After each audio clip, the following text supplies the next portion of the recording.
I welcome you to the Q2 FY22 earnings call of Indian Railways Catering and Tourism Corporation, or IRCTC. On behalf of IDBI Capital, I thank the management for giving us the opportunity to host the call. We have with us the management represented by Ms. Rajni Hasija, CMD, and Mr. Ajit Kumar, Director Finance and CFO. I would now like to hand over the call to the management for opening remarks, and later we can open the floor for Q&A. Thank you, and over to you, Rajni ma'am. A very good evening to everyone. I welcome you all to this con call of IRCTC Limited for the quarter that has ended on 30th September 2021. I hope that you and your dear ones are safe, and I also wish a very happy Diwali and a healthy and a prosperous year for everyone. Now, if we start discussing about the results of the quarter 2 of the financial year 2022, the quarter has really seen moderation in infections and continued momentum in the vaccination, which has been positive in the travel and hospitality industry, which has started reviving now. Further, this places industry in a very good position going into the festive season, though the risk of the third wave is still not completely behind. Earlier today, IRCTC has announced its financial results for the quarter and a half yearly ended on September 2021. And the same has been disclosed on both the exchanges too. I shall first give a brief overview of this quarter results, post which we shall be taking up the questions and answering them well on behalf of management. In this quarter, that is quarter 2 for the financial year 22, IRCTC yet again demonstrated its resilient business model and has been able to significantly improve its operational performances.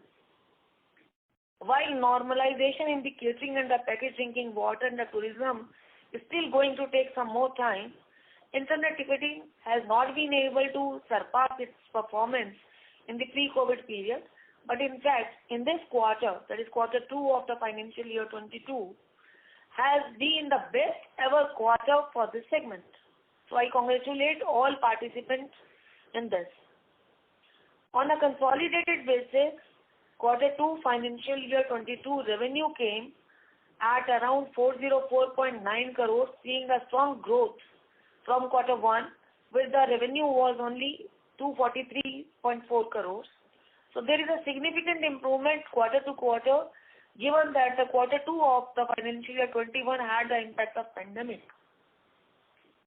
EBITDA on absolute basis was at rupees 211.5 crores in the quarter 2 of fiscal 22, which is much higher than 111.5 crores in the previous quarter, and against a loss of a 5.6 crore in the quarter 2 of the previous year, if we exclude the other incomes. Similarly, EPS of 9.9 grew from rupees 5.2, that is earning per share, on quarter to quarter, and against a minor loss in year over year. Importantly, both EBITDA and earning per share in this quarter, that is in the quarter 2 of the financial year 22, has been higher than that in the quarter 4 of the financial year, fiscal year 20 level as well.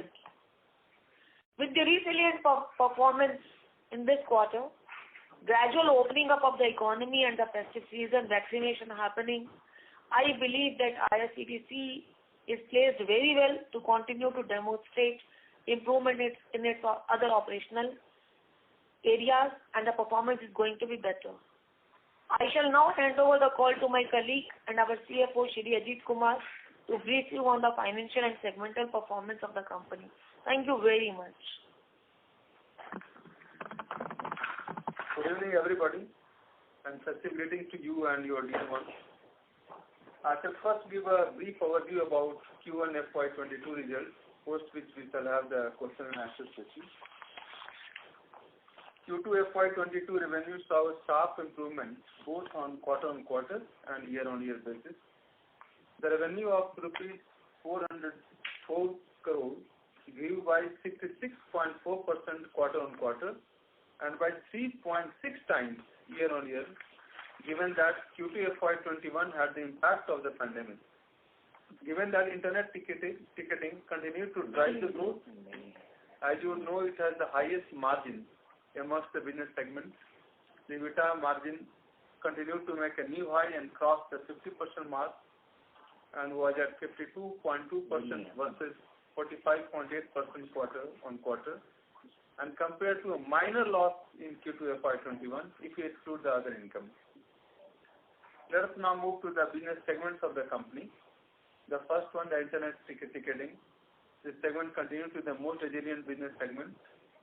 Q2 FY22 revenue internet ticketing was at an all-time high at rupees 265.3 crore, growing by 77% quarter-on-quarter and significantly higher than rupees 58.3 crore in Q2 FY21. The growth was driven by both the growth in ticketing volume and in non-service charge revenue. EBITDA margin moved back from 80% and was at 83.1% versus 77.9% quarter-on-quarter and 58% year-on-year basis. The catering segment has maintained a declining trend in EBITDA loss. For Q2 FY22, the segment reported a very minor loss of just rupees 15 lakh versus rupees 4.7 crore in Q1 FY22 and loss of rupees 33 crore in Q2 FY21. Rail Neer has also maintained the momentum in improvement revenue and EBITDA. The Q2 FY22 revenue for the segment grew by 41% quarter-on-quarter to rupees 41.2 crore and against rupees 9.2 crore in Q2 FY21. EBIT margin improved to 6.8% for Q2 FY22 versus 6.2% quarter-on-quarter and a loss in Q2 FY21. The tourism segment, which has been the most hit by the pandemic for us as well as the entire industry, this has continued to see muted revenue and this loss is at EBIT level. The cash and bank balances and net worth of the company as of the end of Q2 FY22 is rupees 1945 crore and rupees 1630 crore respectively. That brings me to the end of this opening remarks. Now we can move to the question and answer session. Thank you. Ladies and gentlemen, we will now begin with the question and answer session. Anyone wishing to ask a question may please press star and 1 on your touchtone telephone. If you wish to remove yourself from the question queue, you may press star and 2. Participants are requested to use handsets while asking a question. Ladies and gentlemen, we will wait for a moment while the question queue assembles.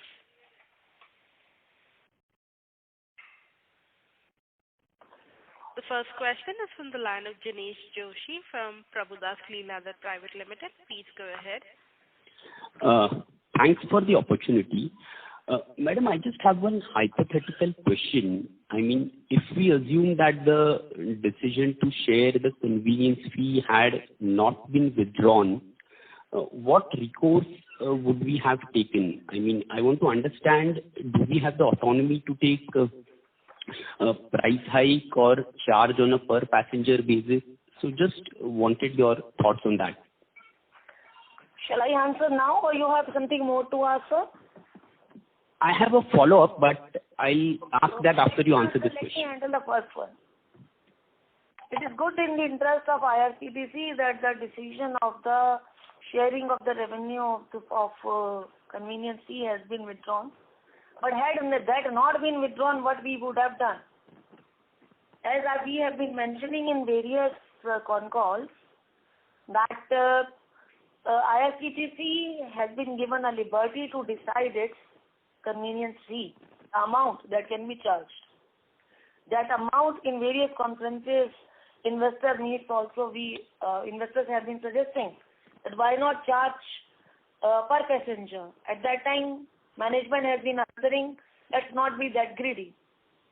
Secondly, we have also been given some dispensation to the UPR, where almost 30% transactions we are getting less of the convenience fee. So had the decision not been withdrawn, certainly we would have worked on those lines. And for that we needed to have a full board and lot many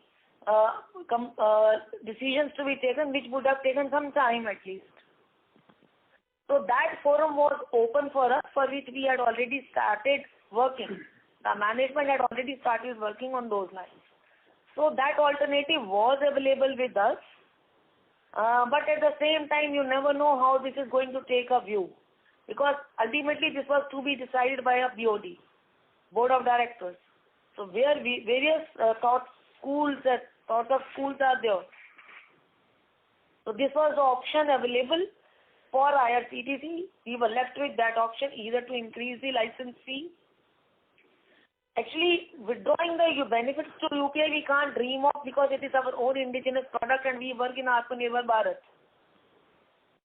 Or we would have intensified other resources, which we are already doing, that you know that our dependency on the convenience fee resources is gradually improving, and our revenue from the non-convenience fee is also increasing. So our focus is already there on that. So such decisions don't impact destiny of the company. I think I've been able to answer, sir, your question. Yes, madam. Just one last bit from my side. There have been some media reports which state that this mandatory reservation facility in the general compartments, which was implemented during COVID, may not sustain completely and some rollback may happen. For instance, in 23 special trains, this reservation norm is not applicable. So do you expect a full rollback sometime around in the near future? I cannot comment upon that, but that this is inventory of Ministry of Railways. But if they have converted the general inventory into the second S, they are also gaining out of that. So I cannot comment upon the decision to be taken by Ministry of Railways. In the COVID time they have done that, but after COVID, when everything normalizes, whether they are going to retain this or not, we don't know. We cannot comment at this juncture. However, I can tell you that around 40% of our reservation is coming. The excess reservation is coming. Normally, we used to book around 8.5 lakh tickets in a day. As of now, our average ticket is around 12.5 lakhs. That is an add-on inventory that we have got because of this booking. So that add-on may not be there in case the ministry would like to withdraw that. But the initial for which we have projected, which was projected in our DFRP document also, that 8.5 lakh tickets are going to be booked. There is some increment after we had released that, and from 71% of railway booking, now we have reached around 81% of booking. That improvement is still there, and people are diverting from offline to online, and the more and more digital transactions are happening in the country is also a hard fact which we should not forget before making any decision in this. Sure, madam. Thank you so much. Thank you, sir. Thank you. The next question is from the line of Nitin Gosar from Invesco Mutual Fund. Please go ahead.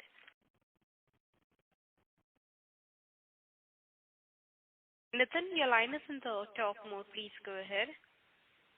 Thank you for the opportunity. The question is also again on the similar lines on which the earlier participant asked. Can you help us understand what was Indian Railway or Government of India thinking while they were evaluating this proposal of 50% sharing of convenience fee?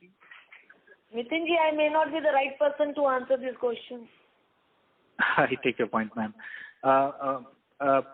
Is this deferment of proposal to ask for 50% of convenience fee deferred on permanent basis, or how should we see this as an act? Letter received by us looks can be read like that, stands withdrawn. Okay, got it. And on this second class, which has now become a part of the reserved category inventory, how should we see this going forward? This will stay, or the normalization will come into picture and we'll start losing on that 4 lakh inventory that has got created additional?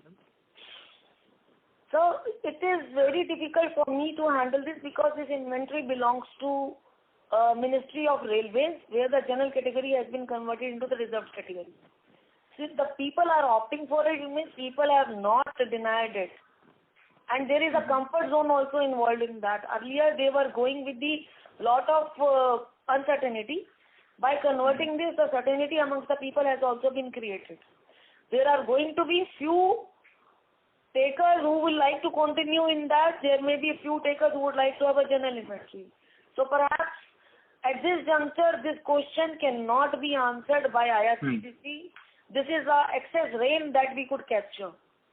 And we could provide the environment and could make some good losses come up by facilitating those customers and providing them the inventory, maintaining the balance, reserve, etc., so that this booking doesn't go waste and we are able to tap in the form of a convenience fee through this. Fair point, ma'am. Just a clarification. So today we have an inventory available of 12.5 lakh per day. We have been able to book 12.5 tickets per day. Okay. The And normal for the inventory in the reserve segment is 8.5 lakh tickets in a day. And average size in one ticket is around 1.7 these days. Earlier it used to be 1.9, but after COVID, it is 1.7. Got it. And for the quarter, what would have been the inventory, ticket booking or PNR booking for the quarter? Yeah, I'll give you the figure. In the quarter 2, the total ticket booked was around 11 crores. 11 crores, 22 lakhs, nearly around average will be around 3.7. You can take it as 3.7 crores. And the passenger traveled in the ratio of 1.7. Got it. And one last bit on UPI, you mentioned that we are right now not asking for any kind of additional charge. No, I did not say this. I said sorry, my reading was bad for UPI, instead of 15 rupees, we charge rupees 10 in sleeper class. And in AC segment, instead of 30 rupees, we charge 20 rupees in the case of AC class. So that is to promote Atmanirbhar Bharat and promote digital payments in India.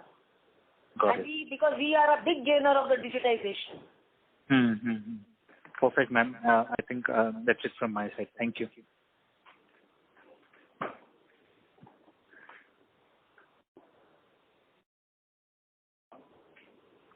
I'm done from my side. Thank you.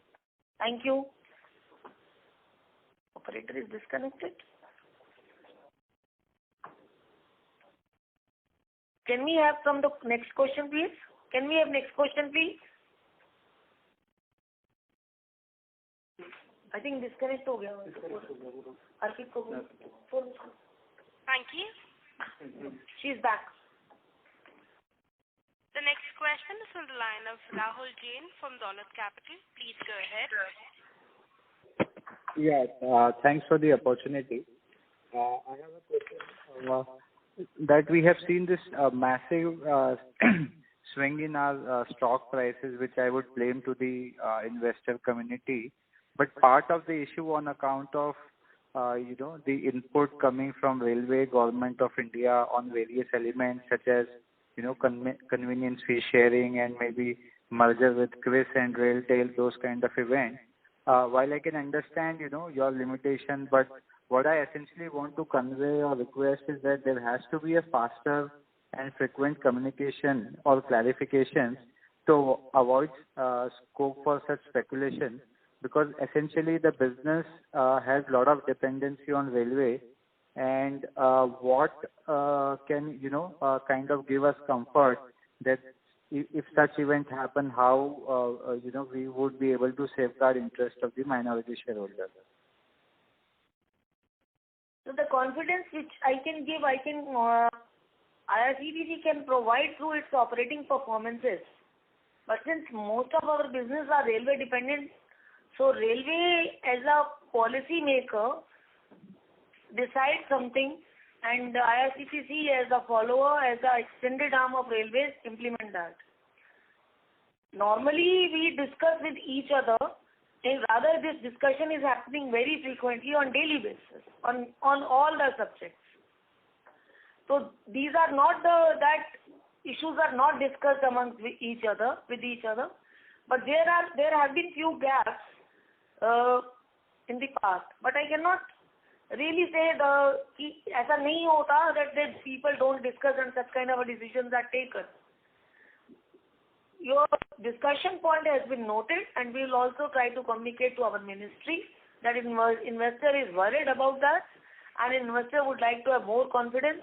If this kind of a dialogue happens again and again, we'll certainly communicate to Ministry of Railways, which we have done also. Right. And what happens to some of the segment where, we are getting immensely benefited because of part of the railway ecosystem, but there is no revenue arrangement? I can understand in the ticketing, they have showed their interest, but of course it has been withdrawn. And in catering business, we are already doing it. In tourism, we pay whatever haulage charge and everything which is required. But in rail near business, again, there is no sharing as such.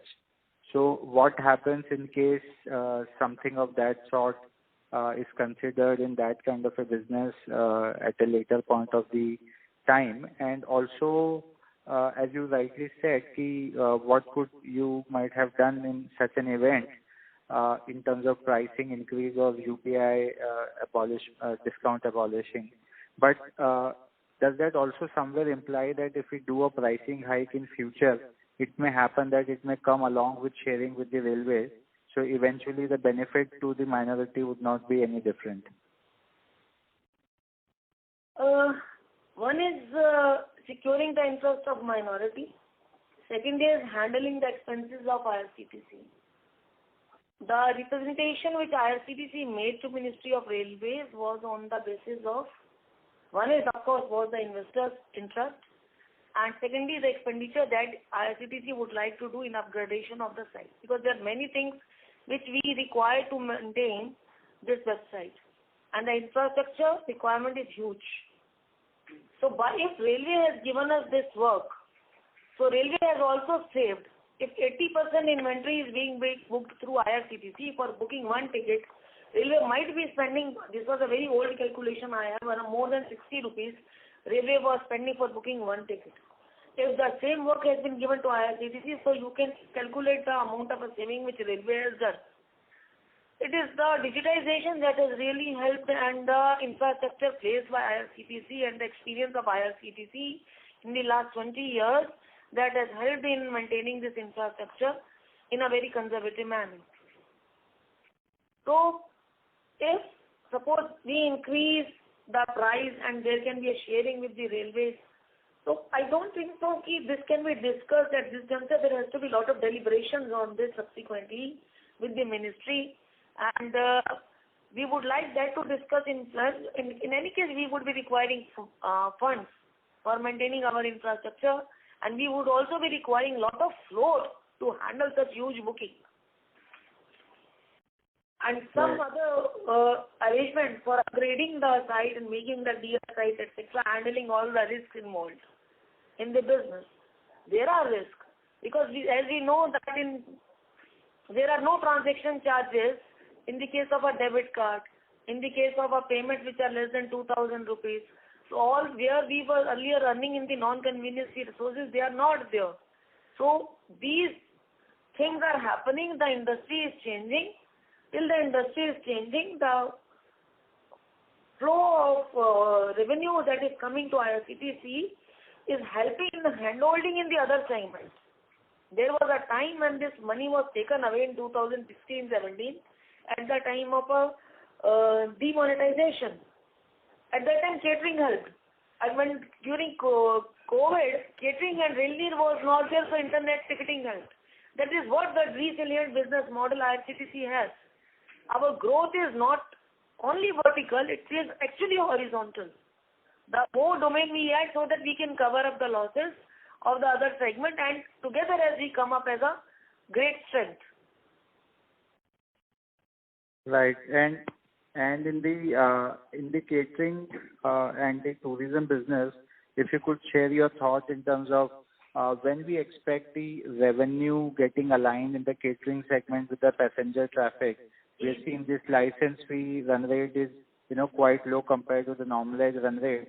And also similarly on the tourism business, our losses have widened in this segment in this quarter, which is a bit surprising, because we are seeing the general tourism and hospitality across PS have seen a massive improvement. So when we could see this in our numbers as well?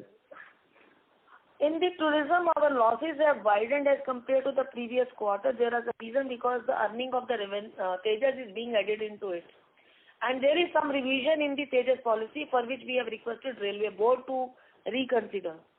The haulage pattern of the Tejas has been changed. And for which we have already requested Railway Board to reconsider so that these losses can be curtailed. And we can at least break even. In spite of the festive bookings, we are not able to make good of the losses done previously. Secondly, we have also raised certain issues of passing the benefit of the force majeure during the period when the train was not running. These are the few issues which we have discussed with Ministry of Railways. Because of those losses being added in the tourism, otherwise, other than Tejas you talk about, the tourism is in profit. So these we are taking a concrete decision on the Tejas, and let us see. We are hopeful that we'll get some rescue out of that. If we are not, then we'll take a tough decision in this subject. Rather, we'll be constrained to take a tough decision. And this would be like reducing the frequency, increasing the price. We'll try many such things are there. We'll either increase price or we'll decrease the frequency or curtail our own expenses, do the retendering so that we are able, or increase the non-fare revenue, which we have already done. Money for that is yet to be taken. So we will try hard so that this segment also makes up the profit. Otherwise, hardcore tourism, it's in profit. And catering, why it is catering? My answer to my second question is, your first question will be that catering, we have already raised the matter to Ministry of Railways and they are taking some time for examination. Perhaps they are waiting for this festival period. Because festival period, you might have seen the crowding everywhere. Last year, when in the month of April, May, the second wave cropped in after the festival period only. So people are just waiting. Let's hope for the good. We have already reminded Railway Board even today also. Right, but this is actually the issue is that this is follow-up. Please allow me. Thank you so much. Ma'am, the thing is that as you just answered to some of these questions, that you said that there is a haulage price increase in the case of Tejas, which has resulted into, despite higher volume, we incurring losses in that business. Again, the single point impact is the change in policy by the railway.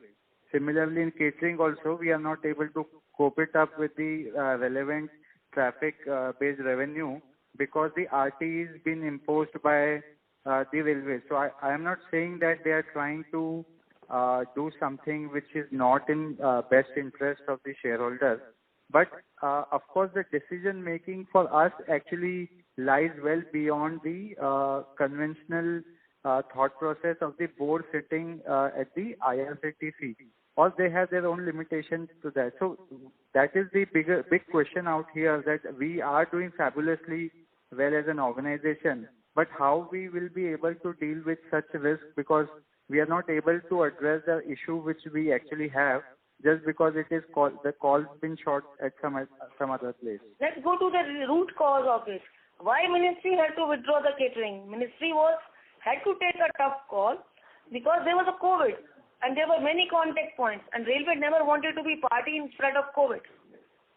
This was a tough decision. No organization. If we are losing, then Railway is equally losing, because the distribution of the revenue is also there. 45% of our share goes to Ministry of Railways in this. So if they are also losers, they have foregone their 700 crores in that. If you recall our previous discussions that we used to do in the year 1920, that in the year 2021, our revenue from the catering should have been around 1,500 crores, out of which 45% around 700 crores would have gone to railways.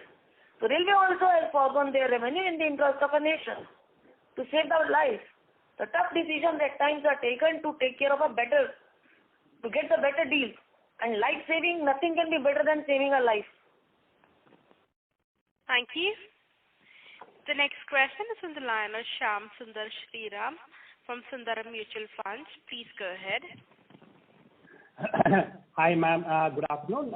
Thanks for taking my question. Ma'am, my first question is, what is the basis for this revenue sharing with Indian Railways? Is there any underlying economic logic to share? That is the first part of the question. Secondly, now IRCTC also works with many OTA agents as well, where the agent charges an additional convenience fee, and there is a revenue share with IRCTC as well.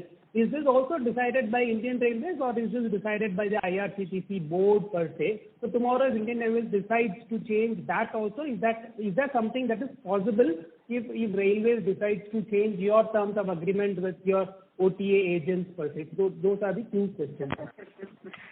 Well, I would like to answer your second question first as compared to the first. Like, the Ministry of Railways has already decided that the agent can charge 10 and 20 rupees per ticket. That is already decided. And in that, if the OTA is there, if he cannot charge, his fee cannot be more than that. But however, the IRCTC takes an additional money from him in the form of rupees 12. That is the decision of a OTA. The agreement to appoint OTA is done between IRCTC and OTA. So Ministry does not have any access to that. However, the Ministry decides the agent charges, how much they have. एक पहले charge किया है उसने, जो पहले किया हुआ decide, that is continuing for all B2B and all B2C. Any kind of a agent can charge only this much. 20-40 rupees है, 20-40 they can charge. So वो उन्होंने किया है, that is being done by them. And over and above what OTA policy has, what is B2B, what is B2C, how the rail RTAs will be there and how the GSA will be appointed, is all internal decision of IRCTC management. Okay, understood. And you said what has been the logic behind that? Well, I have already answered that. My answer remains the same. That Ministry has decided that, Ministry has withdrawn, IRCTC is not in position to comment. Okay. No, ma'am, I was just trying to understand, is there any economic logic in terms of, because we use by Indian Railways back-end reservation, so is there any sort of economic or a logic for IRCTC? Understanding that Ministry has saved a lot of money by doing the online reservation. If the work is being not looked after by them, IRCTC is also incurring a lot of expenditure in maintaining the infrastructure. And we need to upgrade that, and this is that we have already been telling to our investors all the time that it is a continuous process. We have already awarded many contracts for upgrading our infrastructure. Understood, ma'am. Can I ask one more question? You said the IRCTC has the wherewithal or the freedom to raise the convenience fee. Now, what factors that you will consider that you go into whether you have to raise the convenience fee, as in, is it a simple like an services inflation per se, or what will you consider? Yes, sir. Please complete your question. Yes, sir. Yes, ma'am. That is my question. See, there are many factors. When we will increase our license fee, first our expenditure becomes so much that we are not able to handle our expenditure under service. The revenue that we receive from the convenience fee is lesser than that. As of now, we are able to handle, so we don't want to put any burden on the customer. At the same time, we have to look the overall interest of the country, that is in the form of promoting the Atmanirbhar Bharat concept and creating our own gateway, etc. So as long as we are able to handle it well and add to good amount of revenue to our company, getting good profits, I don't think so there is any need for the management to increase the convenience fee. If there is some shortage, then management will take a call. Understood. Thank you very much. Those are my questions. Thank you. Thank you. Thank you. The next question is from the line of Urmil Shah from Haitong Securities. Please go ahead. Yeah, good evening, ma'am, and thanks for the opportunity. I'll maybe try and channelize the discussion on the positives.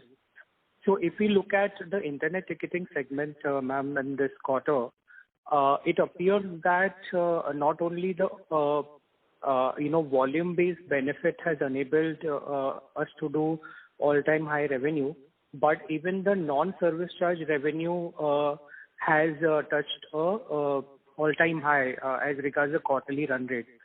If you could throw light on the same, Yes. and also how should we look at it over the next couple of years? Well, I can tell you that the convenience fee of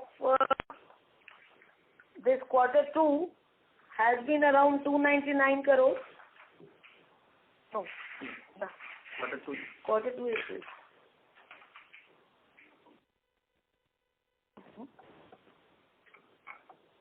Just wait a minute. Sure, ma'am. Yeah. 289, no? Here, no? Okay. In the first half year, our total fee has been 289 crores. That is in the first half. Out of it, 104 in the first quarter and 185 in this quarter. Non-convenience fee, earlier we had 46, now we have 80. Out of which I can give you the sharing. All the time investors have been asking why the advertisement revenue from our side has been less.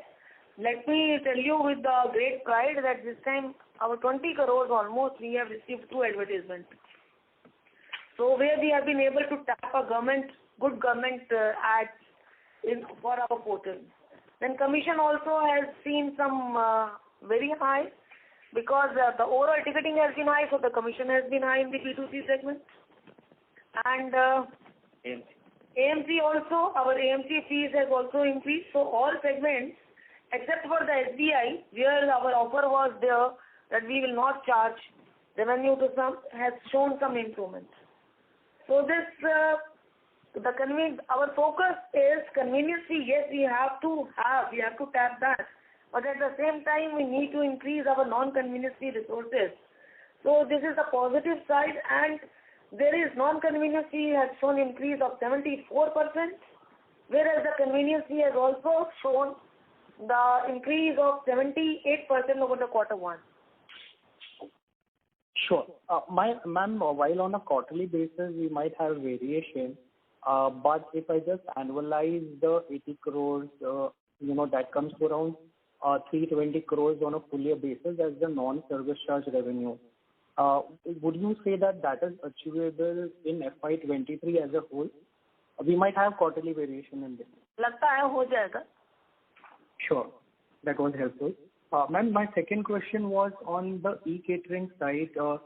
If you could let us know what is the kind of volume being done, as well as, as regards getting the, aggregators, not the top 2 ones, but the smaller ones, to, get the food options on board. Okay, I have a good news to share that pre-COVID, I think in the month of April and October 21, if I take the data, so our average meal booking has been, average meals per day booking has been around 24,210 as compared to the average of 21,000 previously. So the total value of orders was to the tune of 27.8 crores. And the aggregators which are live, around 10 in number, Rail Yatri, Rail Restro, Rail Resti, Zoop, Garg Rajdhani, OLF, Spicy Wagon, Komasam, Yatri Bhojan, etc. are there. Then we have around 1,000 odd active service provider vendors who are associated with us, and we are also in process of mobilizing our own food plaza and FFU people to be mandatory food providers for our trains, so that the facility is available in more and more trains. Last time when we were doing this earning con call, we had mentioned that we are going to put in our B2C agents in the e-catering. At that time only 2 were active, now 20 of such are active. And our number of stations where the e-catering is live has also increased to 252. So our revenue from the e-catering is increasing. Average meal order has also increased, but lot more to be done, which we would be doing. We are going for a massive kind of a promotion. We are also in the process of tying up with the new aggregator and new vendors also. So you will see further improvements as the year passes. Ma'am, just a follow-up on that. As regards the 20 B2C agents, how many of them would be on the supply side? Or on the ordering side, we have never had any problem. But as regards providing the food options, how many of these B2C agents would be on the supply side? These B2 agents are not in the supply side, but we are going to have one B2C agent soon, whom I will not name, Sure. because our approval is yet in the process in a day, maybe in the next earning con call or investors meet. By the time the approval will be there, I would be sharing his or her name. There are operators in the B2C segment who have a ticketing agent, but they would be in the supply also. Rail Yatri is one.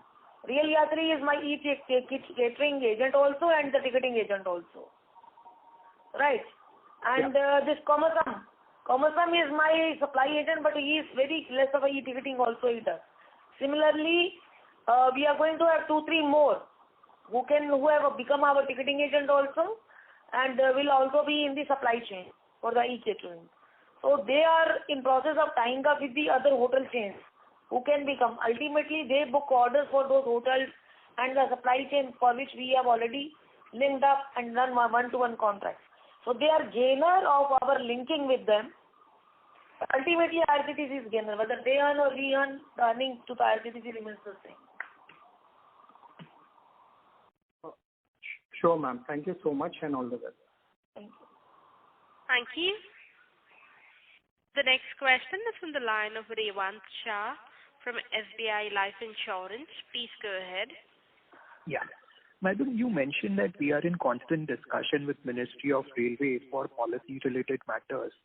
So whether on this convenience fee circular which was issued by them, were we in discussion with them to understand the impact on our company, or were we left blindsided by them? Well, I am not in position. I will reiterate my answer. Sir, I am not in position to answer this question. I have already answered. And the good part of it is that the charges have been reversed, withdrawn. So let's accept the fact. Okay. Secondly, could you tell us on the developments of merger with RailTel and CRIS? Such things are decided by our body, DPAM. We have not received any official communication in this regard. Okay. And couple of more things. Could you provide any update on the privatization of trains for which we have pitted we have won couple of tenders, and any update or progress on that? And also on our payment gateway application which was pending with RBI, could you give any update on that? Our payment gateway application, for that we have recommended changes in our MOL that has gone to ministry. We have discussed today also, and it has gone to the top authority. Once the ministry approves, then we would be sending to the rest of the approving bodies so that it becomes part of our memorandum of association as in the main object clause. After that, we would be applying to RBI for getting the license for the same, so that the payment aggregator services can be used. However, as far as the payment gateway is concerned, we can always use it. Okay. And first thing, and I forgot your first question. Can you please repeat, sir? Yeah. We have won couple of tenders for this privatization of trains. Private. So update on that. Yeah. We have not received any communication so far. Perhaps we will get it by tomorrow or day after. Let's hear from them what ministry takes the decision. Okay. Thank you. That's it from my side. Thank you. Thank you. We'll move on to the next question. That is from the line of Bharat Parekh from CLSA. Please go ahead. Hello, can you hear me? Yeah, I can, sir. Yeah, good evening, ma'am. This is Bharat Parekh. I head the infrastructure research for Hong Kong headquartered investment bank called CLSA in India. I must congratulate you for the initiatives the management has taken to reach out to the market and improve the communication. So I think it's a great thing, and I must appreciate that.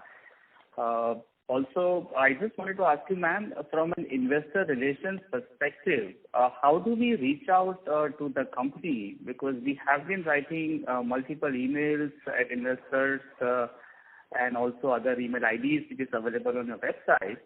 But unfortunately, we are not able to reach, and also nobody picks up the landline. So if you can guide us, how do we reach out to you to understand your company a bit better? We have a defined investment relationship officer, Mr. Anil Sharma. So far, he has been using his personal email ID. I have noted your points. Very soon, we will be communicating and putting it on our website. That zero web kind of ID, which is universally accepted, which can be there permanently on the website, will be created, and the phone number of the person will also be mentioned in the site. So your points have been noted, sir. A good suggestion. Thank you very much for that. So right now we are emailing at asharma2490@irctc.com. Is that the one, ma'am? Yes, sir. It is the same. Anil Sharma is the person. Okay. Can you please give me your email ID, sir? You please share after this phone call. Maybe you can.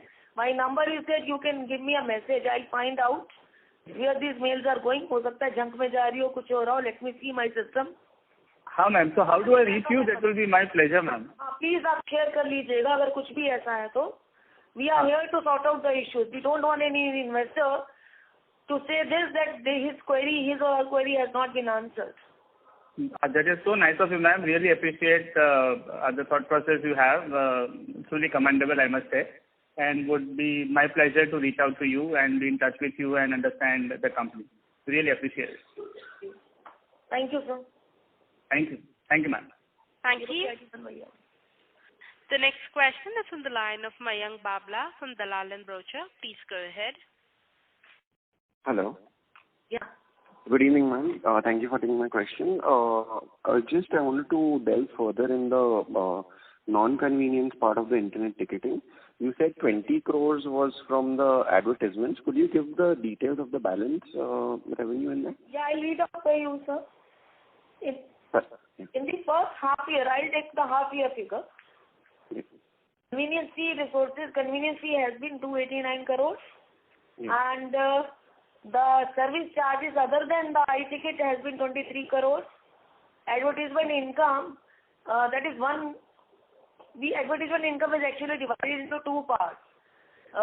For our convenience, we have divided into the two parts because we are maintaining it like that.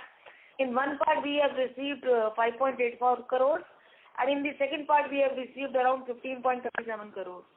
Then annual maintenance charges, we have received around 58.34 crores.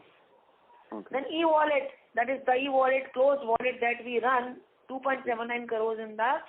And commission in the form of a B2C segment, that is 6.39 crores. So उसके बाद छुटपुट है, the agent replacement charges, when we change the agent, we also charge something. Then from 139 license fee, we take it, that is also 2.36 crores. And the agent login authentication and inquiry charges also we have realized. We have monetized few inquiries. There also we have earned around 1.110 crores. So more and more avenues of the revenue we are trying to monetize our website, and that is why our revenue in the non-convenience fee has been 74% more than the quarter one, and has been so far highest in any quarter. Thank you, ma'am. And second, related to the convenience fee, was you said 40% was from the general class. Ma'am, can you give the split between AC and non-AC for the quarter in terms of percentage? जी बिल्कुल देती हूँ आपको. I will give you for the second quarter, sir. Yeah, please. Second quarter average is first AC is 0.3, that is less than 1%. You know that executive first AC put together will be around 1%, right? Second AC is around 3.5%. Okay. Third AC is 14.9%. Okay. And AC chair car is again 3.5%. Sleeper class is 37.3%. Second AC is 40%. Okay. Sure. And our total inventory and there is another class, अनुभूति class होती है, third ही बोलते हैं उसको, उसका बहुत कम है, 0.01% के आसपास है.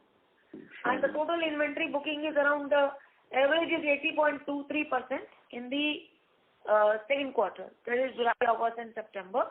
And as of now, we have 3,000 trains for which we are providing these services. Okay, sure, ma'am. And this last question was regarding the Rail Neer. I believe this quarter we had one plant also up and functioning. So what is the latest capacity per day in Rail Neer? As of now, we have 15 plants operative. Before COVID, when we were there, some issues are there in the Bilaspur plant which we are sorting out. And our capacity is around 15 lakh bottles in a day, still there. But because the Rajdhani Shatabdi Duronto train not running, so we are running around 55 to 60% of the capacity. Maybe the festival period, during this festival period, we have certain variation. Its demand might have gone up. I'm sorry, I'm not carrying that figure in front of me as of now. But the capacity is 15 lakhs. I'll certainly inform you and put it on the website if required. Okay, sure, ma'am, sure. That's all from my side. Thank you and all the best for the rest of the year. Thank you. Thank you. Ladies and gentlemen, due to time constraint, we'll be taking the last question. That is on the line of Madhu De from Alta Vista Capital. Please go ahead. Hi, ma'am. It's just a housekeeping question. My question is, what was the increase in the number of trains running in Q2 compared to Q1, and how does that compare to your last pre-COVID quarter? Well, when we initially started, after COVID with the 25 pair of trains, gradually start going up and up.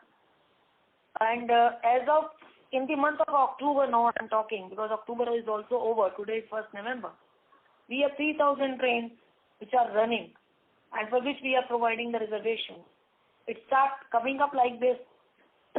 In the month of June, it was around 2,500 trains. In July, it was 2,745 trains. Then again, August, the number of trains more or less same, 5-10 trains more added. In September, again, festival trains have come up. So you have 2,900 trains, 2,949 trains. Now in October, you have 3,019 trains. So I think we have reached almost, as far as the reserved accommodation is concerned, in the form of a special train, near to normalization with 10 or 15% short. So when do you expect the full catering services to start, and what percentage of these trains you are offering catering at this point in time? The train where you provide these services and where catering services and where you provide the reserved accommodation cannot be actually compared, because for every train you have to provide the reservation, and you can provide the catering in the train where you have pantry cars and where the trains which are running during the day. If the trains are running during the night, there is no need of a catering. So I can tell you the trains which are running with the WCB, pantry cars we call them, the number is 346. And train where we have a train side vending is 288. So the total number of our trains is 634 against the 500 odd trains. I think last quarter when we had discussion, we were running around 550 such trains. Now they are 634. And most of the trains are having contract. So we have been able to place for all of them. Even the short-term contracts are also running. We have been given all trains on the contract, except 4 trains which we run the departmentally, because there's one litigation going on and we have to handle that. Okay, ma'am. Thank you very much and all the best. Thank you. Ladies and gentlemen, that is the last question. I now hand the conference over to Mrs. Rajni Hasija, CMD of IRCTC, for her closing comments. It has always been pleasure interacting with investors and good to know how industry thinks about us. There have been certain ups and downs in the past, and life says, move on. So we believe in moving on, and we are here and presented today our quarter 2 results, where we have really registered good amount of a profit in all the 8 segments. My CFO has already read it. In Rail Neer, we have bridged up the losses, and in the catering, we have reduced the losses to the extent that the losses have reduced to only 19 lakhs. The good days are ahead, it looks. Normalization is happening, vaccination is happening. The impact of our COVID is gradually going away. We need to be little cautious during the festival season. So I hereby close saying that in the tourism sector also, in the hardcore tourism, we are really doing fantastic. And in the hardcore tourism, really making profit, and we are trying to curtail the losses of the Tejas also to the extent possible. And we are examining it very aggressively and taking tough calls on each and every department in the Tejas. With this, I finish my words here and wishing you a very, very happy Diwali. Maybe the next year after Diwali is very, very happy and healthy for every investor, everyone in this country. Thank you very much, sir. Thank you. Ladies and gentlemen, on behalf